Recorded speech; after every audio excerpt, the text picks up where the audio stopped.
General Allen, thank you for your time. I appreciate it. It's great to be with you, Gail. Sir, you've been involved in some pretty difficult missions before, most notably Al Anbar province in Iraq. How is Afghanistan different? Well, one of the first things you learn when you come to Afghanistan is you don't say, this is what I did in Iraq. You learn that early along, and you'll learn it quickly if you use that term. The truth is that counterinsurgency, almost anywhere, consists of some basic immutable principles. And those are: you protect the population, you do all you can to keep the enemy from existing and living and operating from within the population. You do what you can to create a credible, non-corrupt security force which can protect the population and fight the enemy, in this case the Afghan National Security Forces. You do what you can to increase the capacity of governance so that the people feel properly governed, and then give them economic opportunity. And those are components of what we would call a comprehensive civil-military counterinsurgency. Sir, you've laid out four main priorities. The first is to continue to attack and pressure insurgents, while simultaneously promoting the need for reintegration and reconciliation. Can you explain the difference between reintegration and reconciliation? The difference is an important one to understand. First, let me say that all conflict generally ends with a peace agreement of some form or another. It's the politics that is associated with all conflict, and war is a servant of politics. So you make peace with your enemy, and you set the conditions whereby the enemy believes ultimately that he should give up the struggle. And in the case of reconciliation and reintegration, it's a spectrum of peace opportunities. And if you turn it this way, it is reconciliation with the leadership of the insurgent organizations. The Taliban are not monolithic. There are components of the Taliban, some of which today actually want to come off the battlefield. And their leaders want to come off the battlefield, but they're finding it difficult to break with the Quetta Shura. But we're going to work hard to splinter them at the top and give them opportunities to come off the battlefield and bring their followers with them. So that's the top end. That's reconciliation. Now the other end, the other side of the same coin, if you will, is called reintegration. And reintegration is where you give the foot soldier, the grunt who's been out there fighting on behalf of these leaders for now a decade. And they're out there for all kinds of reasons. Some of them are out there because they didn't get a square deal from the local police. They're out there because of corruption. They're out there because they are ideologically inclined. They're out there for a lot of reasons, but frankly, most of them are tired. This war hasn't gone well for them, and in the last couple of years it's gone, frankly, very badly for them. And a lot of their leaders are across the border in Pakistan in safe havens, and they're giving orders for these folks to fight to the death, and they're frankly tired of that. And so this is an opportunity for them to come off the battlefield, to be embraced by their communities. 2,400 have so far. There's another 1,000 or so in the pipeline. This goes to my first priority, which is keep the pressure on the enemy, relentless pursuit, day and night, 24 hours a day. Special operations, Afghan partners, conventional forces, keep the pressure on them. And now with the realization that we're not leaving Afghanistan at the end of 2014. We're going to be here a long time. That defeats the narrative of the enemy, which is wait out the Americans, wait out NATO, wait out ISAF, and someday when they're gone, we'll come back in and we'll finish off kinetically the Afghan government. Well, the Afghan government's getting stronger every day. Their military is getting stronger every day. We're not leaving. So if you want a seat at the table, if you want to be part of the future, we say to the Taliban, now is your moment. Has the surge been successful? Surge is working. Surge has given us the surface area to cover a lot of the ground in Afghanistan where we just didn't have forces. In that respect, I will say it's similar to Iraq. We had the opportunity there, and we have the opportunity here to provide not just combat forces, but enablers. We've been able to provide capabilities for us to put the pressure on the enemy across the width and breadth of Afghanistan, and it's had some pretty good effect. We've cleared the south in many respects of the Taliban. The population there, largely, in fact, an Afghan commander told me recently in Kandahar that this year the Taliban was the away team. And so when you have the opportunity to liberate the population from this darkness of the Taliban, you can now begin to accomplish such things as putting governance in place, providing economic opportunity. And we're doing the same thing in Kabul as well. Now you also want to accelerate the NATO training mission. Well, let me give a little bit more focus to the question. I want to accelerate the movement of the ANSF, the Afghan National Security Forces, into the lead. Now we do that in two ways. One is institutionally, through the NATO training mission Afghanistan. and the other is through the partnership with the ISAF Joint Command. Now, that is the operational command, and the ISAF Joint Command is led by great Lieutenant General Mike Scaparrotti, and NATO Training Mission Afghanistan is led by Lieutenant General Bill Caldwell, who has done so much work here in the last 2 years to the benefit. What Bill does is he creates the institutional preparation of the forces. They are then fielded by the Afghan Army and the Afghan police, and Mike Scaparrotti's forces in the field partner with them. The emphasis now is to get the Afghan National Army units into the lead, although we're partnered with them, get them into the lead and into the fight. Now, they're fighting in some places, but the sooner they become comfortable with the idea of completely planning and executing missions in partnership with us, and ultimately we'll step back a bit and let them go farther into the lead and then help them as they need, the sooner they get used to that, the more quickly they can assume responsibility for security across Afghanistan, which of course was the principal objective of the Lisbon conference, which occurred last November. And the international community in Afghanistan agreed that by December 31st, 2014, the Afghan National Security Forces would be in lead across the country. The troop reduction, how does that impact the shift from ISAF forces to Afghan forces? It's the natural intent of this whole process. So in partnership, pressuring the enemy, beating down the insurgency as much as we can, getting the Afghan National Security Forces into the lead as transition progresses, as larger and larger components of the Afghan map moves from, in essence, an ISAF security environment to an ANSF security environment, they will be ready. We'll have taken care of the insurgency. The ANSF will have been prepared and partnered and moved into the lead so that they can be in the lead overall when transition is complete by the 31st of December.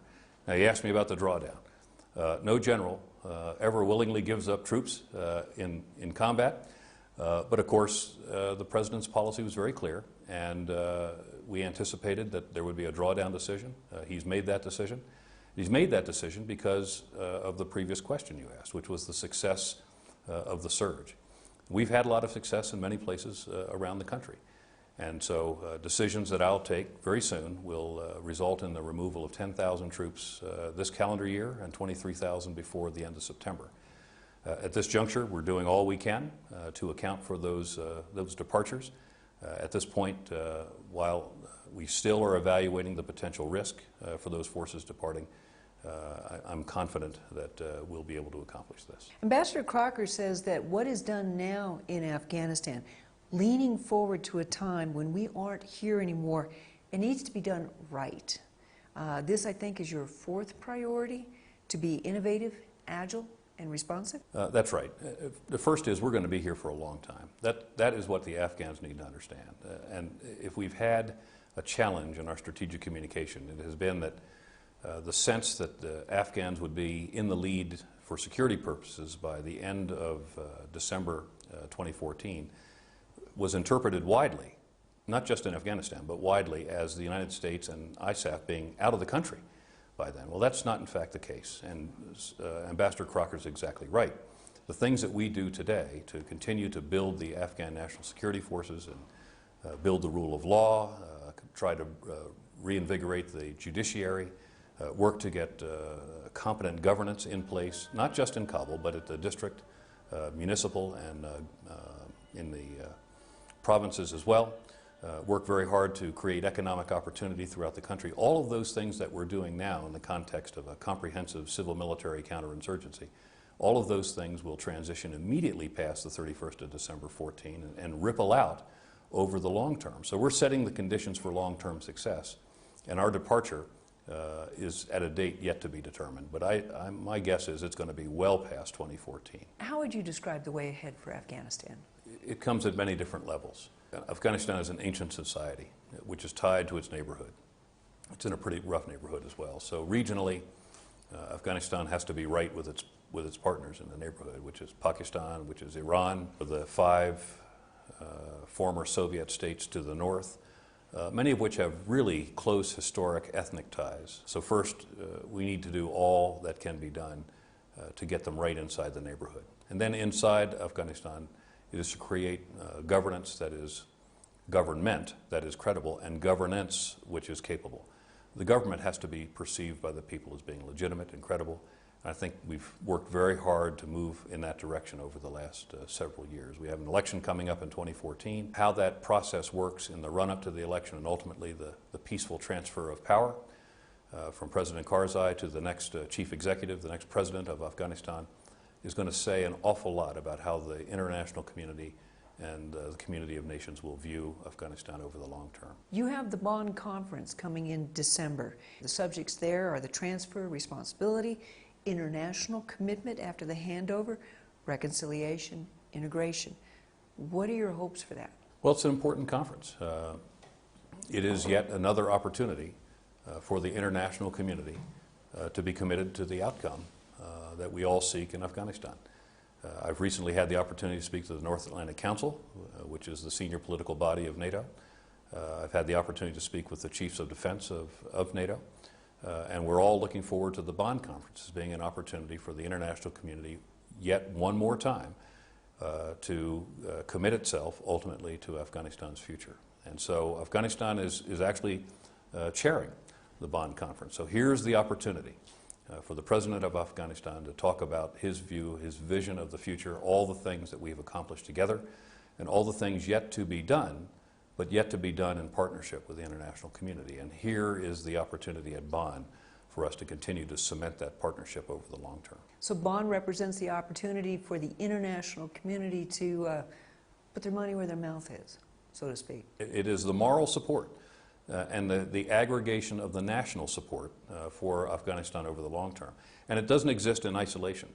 We will be having at the beginning of November a conference in Istanbul, which is an opportunity for Afghanistan to meet with its regional neighbors. As I said, we've got to be right in the region also.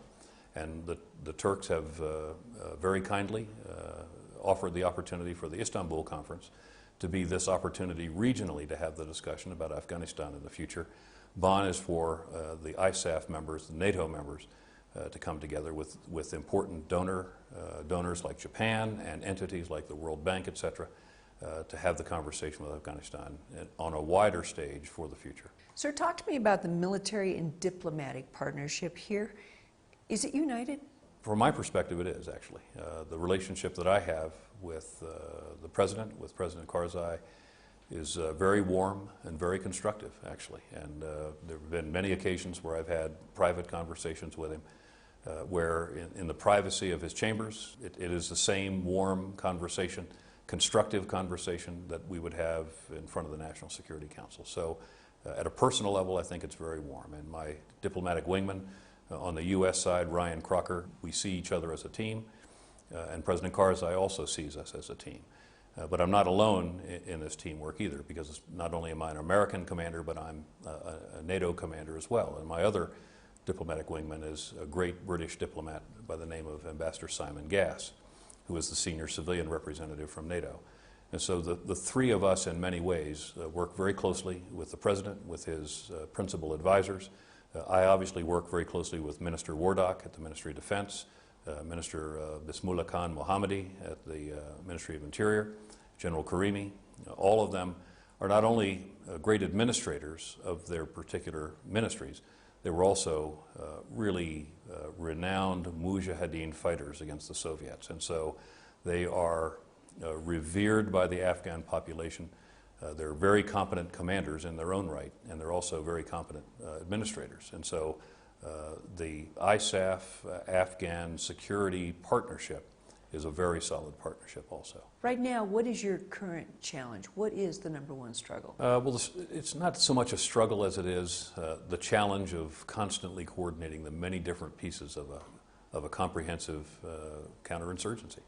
You know, it's a civil-military event, and the solution here is not a military solution. In fact, you could say that the knockout blow is delivered by the civil side, where we get the governance going, where we get the economic opportunities lined up, we get the economy stabilized and oriented to the future, which is going to be a challenge. This was the fourth poorest country in the world when this war started.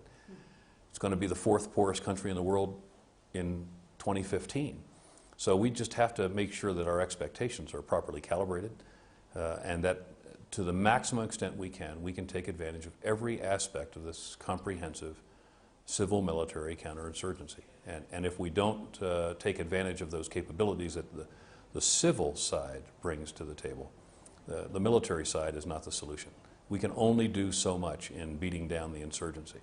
It's going to be the opportunities through credible governance and economic opportunity that'll put the end to the insurgency in the end. Most insurgencies began because of massive dissatisfaction with the conditions in the country, and it's usually a combination of corrupt governance or an absence of governance and lack of or little opportunity for an economic future or an economic chance for their families. And that's what puts most of these folks in the hills with an AK-47, and they'll fight for years and years and years. Well, we're seeking, in the end, while we fight the insurgents to give time for the opportunity for governance and economic opportunity to come to bear, that's really the challenge. And if we can get the military piece of this thing right, then all other things are possible. If we don't get the military piece of this right, then many challenges are going to be beyond our ability to ultimately bring this off. Sir, there is progress being made here, but this is still a fragile and dangerous land. Instance in Kabul just a few days ago when we had the attack. What do you say to the folks back in the States who are watching the headlines and realizing how dangerous this place is? What do you say to the parents that have their sons and daughters here? Well, that's a great question, and they're right to ask that question. Where we are in Afghanistan today, given where we were just 2 years ago, is really remarkably different. If you were in Afghanistan on the 10th of September in 2001, during what the Afghans called the period of the darkness under the Taliban, which was a really horrendous regime, there were about 900,000 children in schools across Afghanistan, 900,000 out of a huge population. And not one of them was a female child. Not one was a girl student. Today there are millions of Afghan children in schools, and slightly less than half are female. Now, that in and of itself is one of the great accomplishments of the period of time that we've been here. The life expectancy has gone up dramatically in just the period of time that we've been here.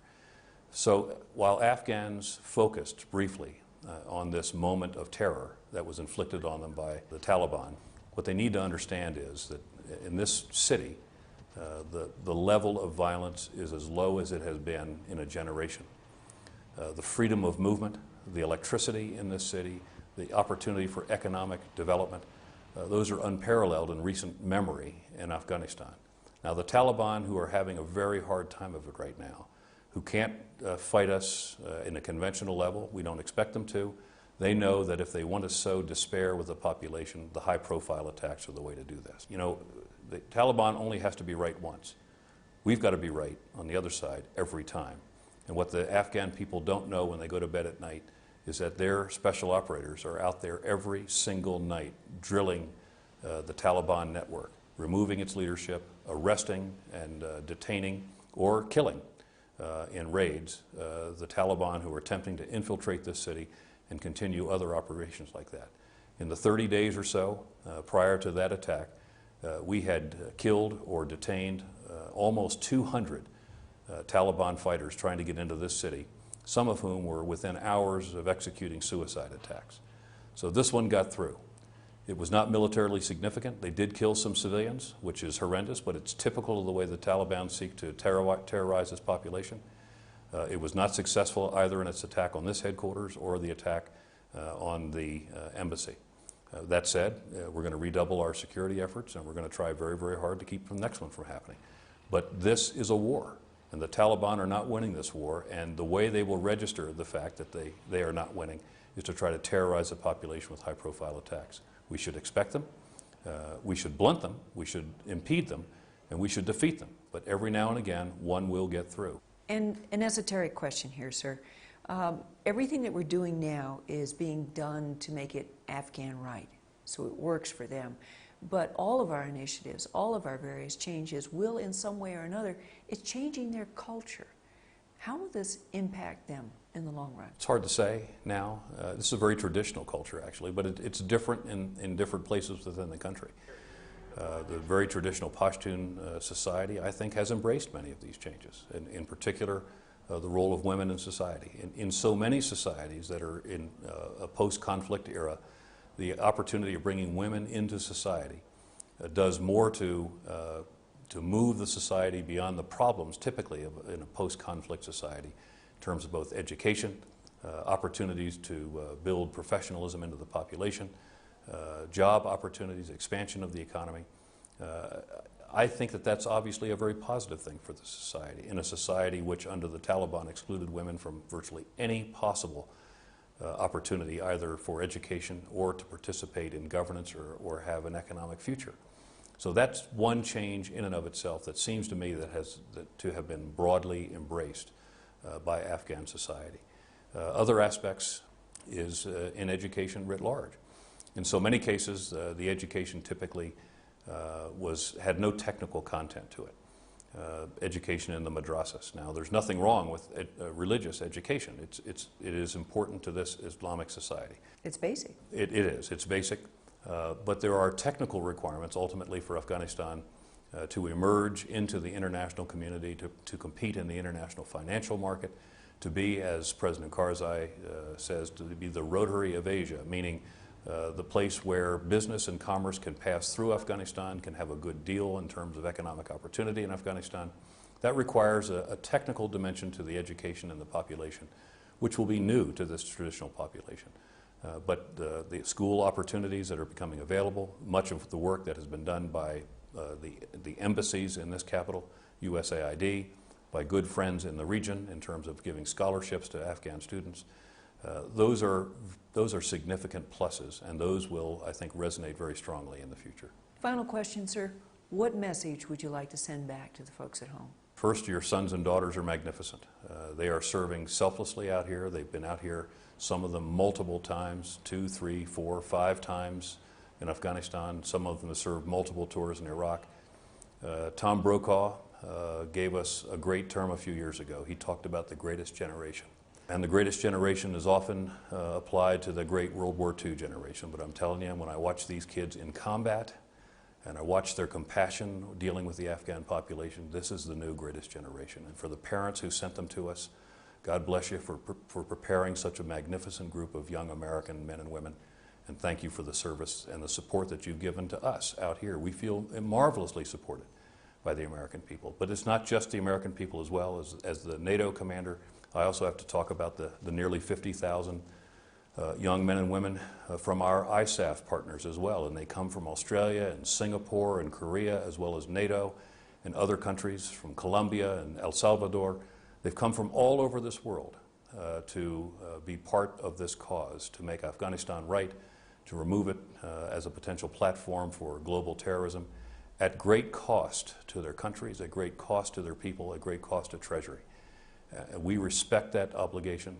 We respect that commitment, that selfless commitment, both at the national level and the people, and I just say thank you. General Allen, thank you very much for your time.